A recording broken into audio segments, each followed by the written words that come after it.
Assalamualaikum warahmatullahi wabarakatuh. Jumpa lagi dengan Amel di Mimbar Fokus.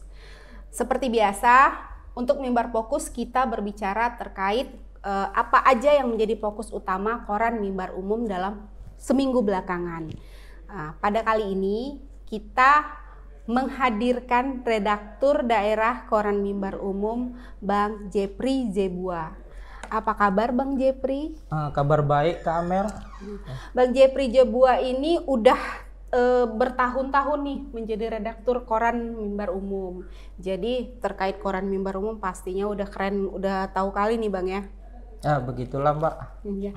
Bang Jep, apa nih fokus utama koran Mimbar Umum dalam seminggu terakhir ini Bang? Jadi dalam sepekan ini kita masih mengangkat soal minyak goreng tetap menjadi fokus kita ya. Juga beberapa hal yang juga menjadi sorotan seperti persoalan kasus anak bupati nonaktif Langkat terbit. Iya. Oke. Yang beberapa waktu lalu sudah ditetapkan tersangka. Oh, sudah ditetapkan tersangka dia Bang Iya. ya? Oke. Bang, ini soal ini aku lihat ini edisi kapan ini Bang? Ini edisi Senin kita, ya. Senin 21 Maret 2022. Iya. Ini gubernur kita ya ada ngomong ya Bang. Bisa Iya. jelasin nggak isinya Bang ini gimana? Jadi gubernur kita di sini membilangkan nggak ada cerita minyak goreng untuk langka di Sumatera Utara karena memang stok kita berlebih ya Bang kita surplus dan kita juga punya 3 juta hektar sawit.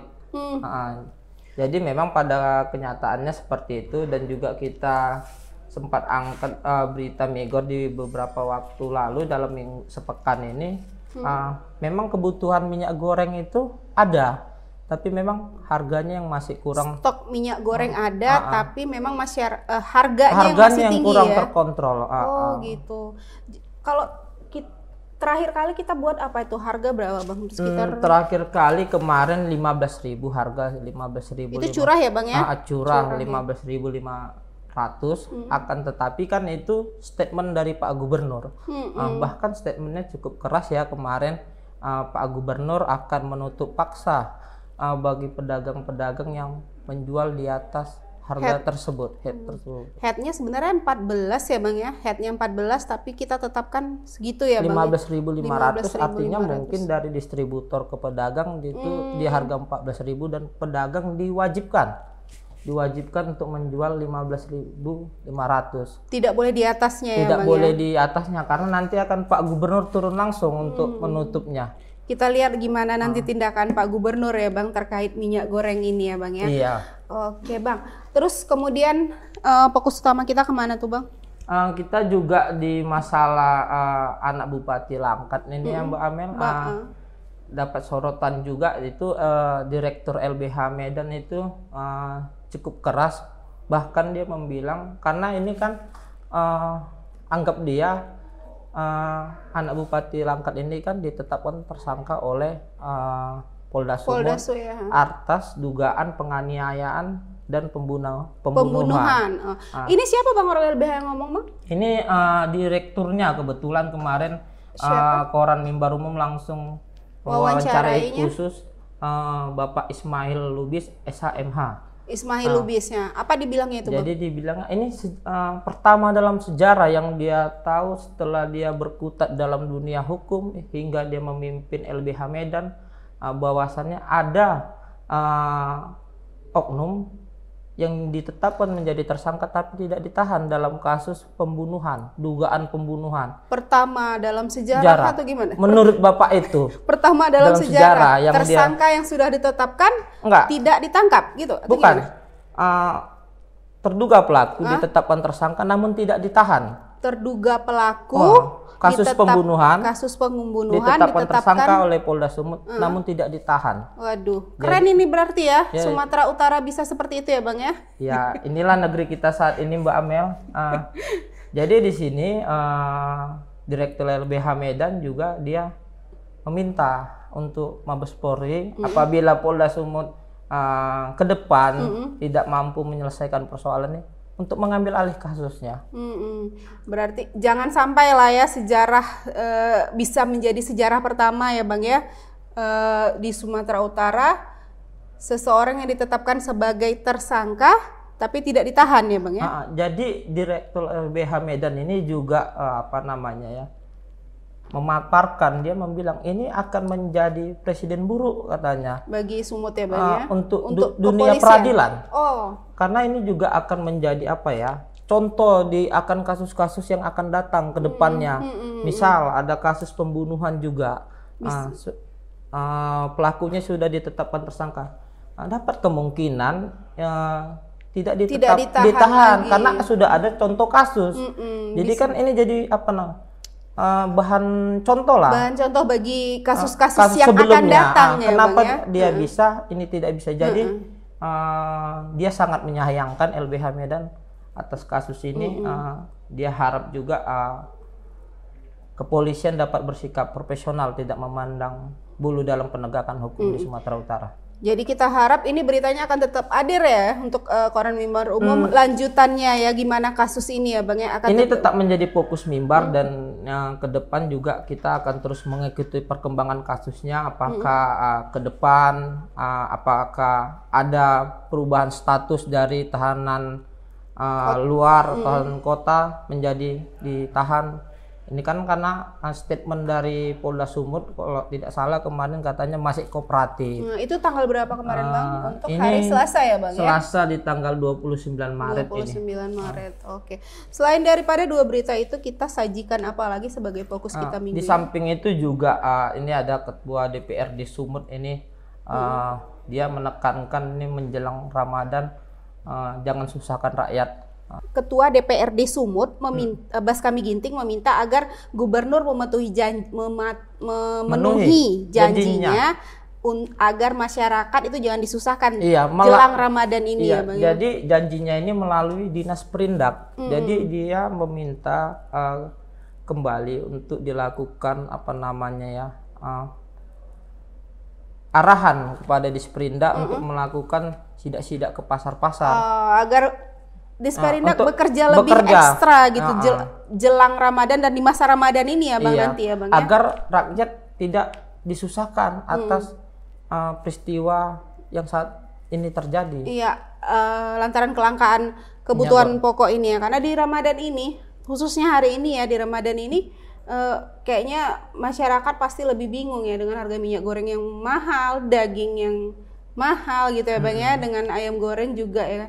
Kayaknya itu harus tetap kita sajikan itu Bang ya. Jadi bahkan untuk sesi selanjutnya itu ya Mbak Amel, edisi kita ya Bang itu ya? Kan di edisi Selasa ini lompat sedikit satu, ada di edisi kita Kamis 31 Maret bahwasannya pengamat meminta copot Kadis Perindak. Siapa tuh Bang yang ngomong Bang? Jadi di sini Bapak Warasino Haji. Jadi ini pengamat sosial dan publik, ini juga sangat konsen dalam menyikapi persoalan yang terjadi di Sumut Sumatera ini. Utara ya Bang ya. Karena dia menganggap saat ini Kadis Perindak lemah. Kita tidak tahu ya dalam tanda kutip lemahnya seperti apa. Namanya juga pengamat, dia juga kurasa mempunyai data menganalisis segala sesuatunya. Dia analisa bahwa kerja Kadis masih belum maksimal ya Bang maksimal, ya. Jadi kalau judulnya nih aku lihat lemah atasi Migor, copot Kadis Perindak Sumut. Iya. Dia meminta agar karena kerja daripada Kadis agar dicopot nih Kadisnya gitu ya Bang ya. Itu pernyataan dari Bang Warasino Haji. Warasino Haji. Oke. Untuk selanjutnya kita selain daripada masalah Migor dan masalah hukum ya Bang ya, ada masalah hukum lagi nggak yang kira-kira yang menjadi fokus utama kita untuk seminggu terakhir ini Bang? Di sini ya tetap pada kalau untuk kasus kriminal kita masih menyoroti tentang perjudian tembak ikan. Itu gimana tuh Bang perjudian tembak ikan itu? Game, permainan game yang memasang taruhan dan masih marak. Itu masih tetap menjadi fenomena di masyarakat ya Bang ya? Menjadi ya kita rasa menjadi rahasia umum ya. Juga ini menjadi atensi lah untuk Kota Medan dan di kepemimpinan Pak Kapolres Tabis yang sekarang ini ya Mbak Amel.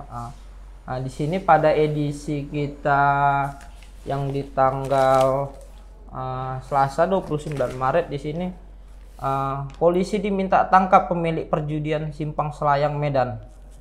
Jadi di sini mereka masih bebas berpraktek, Tapi perjudian itu ya, Bang. perjudian. Ada di tengah kota juga lumayan itu ya Bang, di Simpang Selain itu. Dia nggak nyusup, nggak di pelosok-pelosok dari kota ya Bang. Dia tetap berada di tengah, tapi kenapa bisa luput ya Bang ya? Jadi beberapa waktu lalu redaksi kita juga dikasih penugasan-penugasan khusus untuk turun ke lapangan. Memang seringkali begitu Mbak Amel.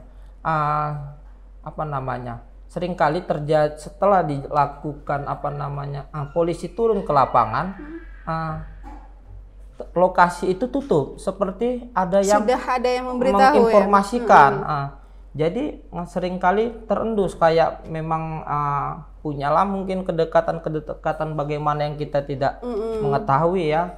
Jadi makanya ini marak beroperasi di hampir di setiap wilayah Kota Medan. Judi tembak ikan ini menjadi fenomenal juga ya Mbak Amel belakangan di 2019-2022 ini. Masih menjadi penyakit masyarakat judi ini ya Bang ya, masih belum bisa kita atasi di Kota Medan ini ya. Jadi dari info rekan kita juga yang berada di lapangan, katanya nominal perjudian ini juga cukup tinggi angka yang uang modal yang untuk dikeluarkan, bahkan berapa tuh Bang? Orang-orang bermain bisa sampai belasan sampai puluhan juta dalam sehari.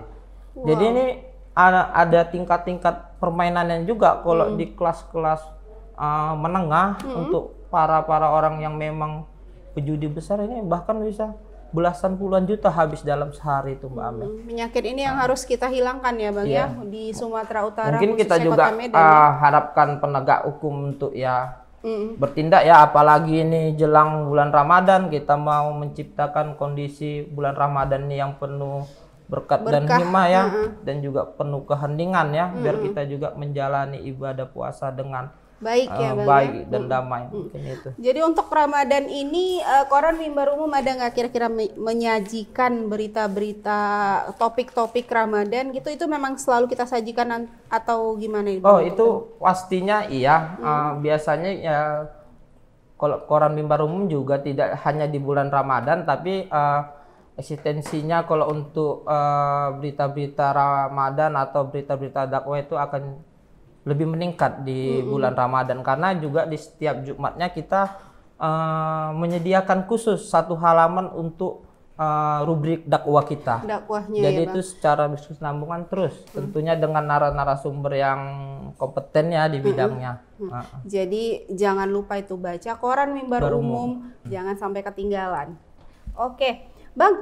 Kalau aku tahu tuh Bang, selain daripada politik, kriminal, ekonomi, sebenarnya kan Koran Mimbar Umum menyajikan yang lebih banyak lagi seperti olahraga, kesehatan ya Bang ya? Kesehatan ada di setiap hari itu kita sajikan ya kesehatan. 1 kali seminggu. Oh, sekali seminggu itu ada rubrikasinya memang ada ya Bang? Ada rubrikasinya. Sekali seminggu kesehatan. Jadi kita bukan hanya menyajikan news ya Bang ya, kita juga menyajikan berita-berita yang memang pendalaman ya Bang ya, khusus. Ada halaman opini, rubrik opini juga kita mengajak untuk insan-insan yang bergelut di bidang akademisi atau dia yang fokus juga suka tulis menulis, kita menyediakan rubrik opini untuk para penulis ya. Opini ya. Jadi mereka bisa mengirimkan ke Koran Mimbar Umum untuk ditayangkan setiap hari apa itu Bang? Dia ada di setiap hari Selasa dan hari Kamis. Selasa dan Kamis. Jadi banyak ya Bang ya? Oh banyak Mbak Amel. Banyak. Ini dibayar nggak di Bang? Oh kita sesuaikan dengan tulisannya ya. Tentunya ada feedbacknya nanti yang akan diberikan kepada penulis-penulis kita. Oke, jadi penulis-penulis muda dan penulis-penulis yang rajin menulis tapi tidak ada wadah bisa tuh ke Koran Mimbar Umum lah tempatnya. Iya, Koran Mimbar Umum. Oke Bang, satu lagi nih Bang. Ramadan kali ini kita nggak ada edisi khusus untuk yang Ramadannya atau gitu. Selain ini kan kita ada kesehatan, opini gitu. Ada rubrikasi ya namanya Bang. Itu ada kita sajikan nanti tuh. Ini masih dalam pembahasan ya Mbak Amel, nanti coba kita bicarakan lagi dari unsur-unsur redaksi. Kemarin sempat sudah dalam pembahasan juga. Tapi yang pastinya tetap di halaman apapun Ramadan tetap akan ada. kita sajikan. Benar Mbak Amel. Oke, makasih Bang Jepri atas bincang-bincang kita hari ini. Kembali kasih Mbak Amel. Oke, makasih. Terima kasih kepada para pemirsa yang udah nyaksiin Mimbar Fokus. Tetap baca koran Mimbar Umum. Assalamualaikum warahmatullahi wabarakatuh.